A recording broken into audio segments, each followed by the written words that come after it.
This is Margaret in Windsor, and I was kidnapped from Buckingham Palace in 41, brought to Moulton, Alabama, and given the name of twin Peggy and Dempsey. I married at Childers.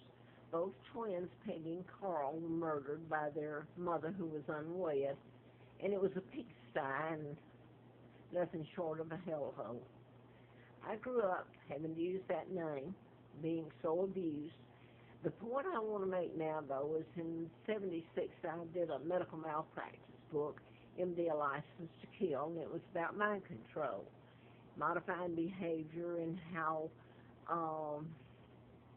an agency or agencies of this government, and now it's a long time since then, has advanced to where they, like Edward Snowden was trying to tell you, how the NSA can monitor you and everything. They can just hook you up real easy. But anyway, Larry Flint was shot. I keep putting that in here. I don't put the photos.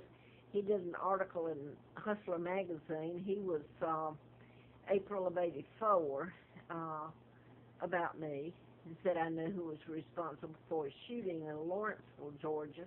That was near Marietta, where I lived then, in March the 6th of 78. Person that shot his attorney and killed him and shot Mr. Flint was programmed. There's a long list of them, but what I wanted, I don't know if it's going to show it on here, is I found out now at 83, about my kidnapping and who my father is and who was responsible for my kidnapping. And I'm going to leave it at that. At the moment, I put all this on Facebook and on YouTube, and the media knew about my kidnapping years before I ever did problem when I was kidnapped. But in 86, after I ran for U.S. Congress, I was flown out to Mr. Flint's to replace Larry McDonald, one of the doctors I'd written about in the book, Medical Malpractice book. There was a lot involved there. In fact, I referenced in the book Emory University and Center for Disease Control way back then. So anyway, I ran in the campaign to replace Larry McDonald. The plane had been shot down en route from Juneau, Alaska to Seoul, South Korea. And again, I'm going to say it, President Nixon, former President Nixon, was taken off that plane. And so they, in Juneau. And I remember hearing, I don't know if that was true, that Geraldo Rivera got off the plane there. So they must have known it was going down at least to take Nixon off. So I ran the campaign and lost. It was a special election. And literally, I'm skipping what my life was like. I had antifreeze put in me April Fool Day of 80, and of course I never got the book published. What I want to say is I ended up, my job's targeted, and I couldn't get a job anymore. My kids, everything gone. I ended up living on the Appalachian Trail, Full Heart Knob, up here, up and down the trail. I used to go way back in there, just have a place to lay my head when I didn't have a tent or food or anything. And I wanted to show, I don't know if you're getting a picture of my eyes, how swollen, and it's not just swollen, my whole body is. I have an immune disorder. I'm allergic to chemicals. And when I've had a place to live since 86, it's been toxic. And people all around here know it. When I went back to Atlanta, I've tried to go back there to find my children, or Huntsville. I try to leave this area because of that, and I'm forced to come back. And so you start telling about it, and people around here all know what they do in Huntsville, but they're afraid of who, and they don't care, quite frankly, because I'm English, I'm British, and who I am and who kidnapped me. But anyway, I want to just focus on this right at the moment. Over the years since then, and whether I had a place to live or didn't, the forest rangers are law enforcement. they were sent out and they would run me, or have law enforcement from the surrounding area come up and run me. When I got, and by the way, um, the Appalachian Trail volunteers would come up there and soak my tent or soak around where I was tented, and that kept me sick. And this throws my immune system into, um, it's so toxic that the inflammation, that it, my organs, the inflammation is so bad. My organs, my liver, my kidneys, heart, vascular right at the moment. And that can lead to strokes and everything. And there's nobody around here. Everybody has homes. Instead, I spoke with,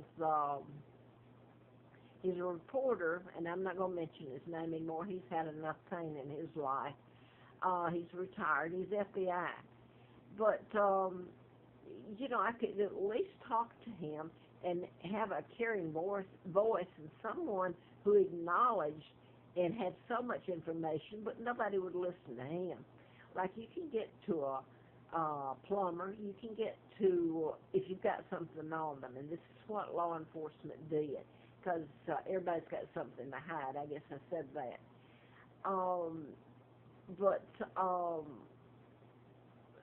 But you can get to your maintenance, and right this moment, it's almost like a sick joke. I've walked up and down the highways. I could have been hit in the sleet and snow and hot sun to get to the Appalachian Trail, just to be able to put my body. It's almost like a joke in telling all this, and papers to back me up. And right in the moment, they'd actually got the maintenance man running the office over here for the last week and a half. And since I've moved in here, it's been horrible, and it's gotten even worse, and they even admit it. And if they move me to another, it's a motel. I've had apartments that do the same thing, and if you break a lease, then that looks bad on you. Nobody wants to believe it, but they all know it here. But you try looking at a background check or something, with this on it, or credit check, it's not from lack of paying the rent. I've always paid it on time. But anyway, I really wanted to focus on, I'm just about dead right now. Both lungs are just burning and have for a long time. My legs, a week ago, a person who takes me, a young fellow who takes me to get groceries and helps bring them in, he said something. He said, "You're really getting around a lot better today." And I thought, well, yeah, I am. He even let me push the cart. I'm not used to doing that. I'm 75 years old, and I can hardly walk from it all. And I was walking and pushing the cart. I came back, and formaldehyde was put in the room. Put in the vent. They use the vent, the air conditioning vent. Or, when I've stayed at other places, they actually come in and will spray the bed and soak it. And I've lived my life just begging to breathe fresh air. And I guess one of the things, I can't live long like this, and if I'm made to leave, that's what I've quoted Carl Barton. He's a retired state trooper, Virginia state trooper. His wife said to me August the 14th in '09, she said, "This is how we make you run with chemicals." Well, there's another way they make me run too, but I'm not going to get into that one. I hope and pray before I die all of it's so. But the point is, I've lived a hell of a life with every right being broken. I don't have a civil right.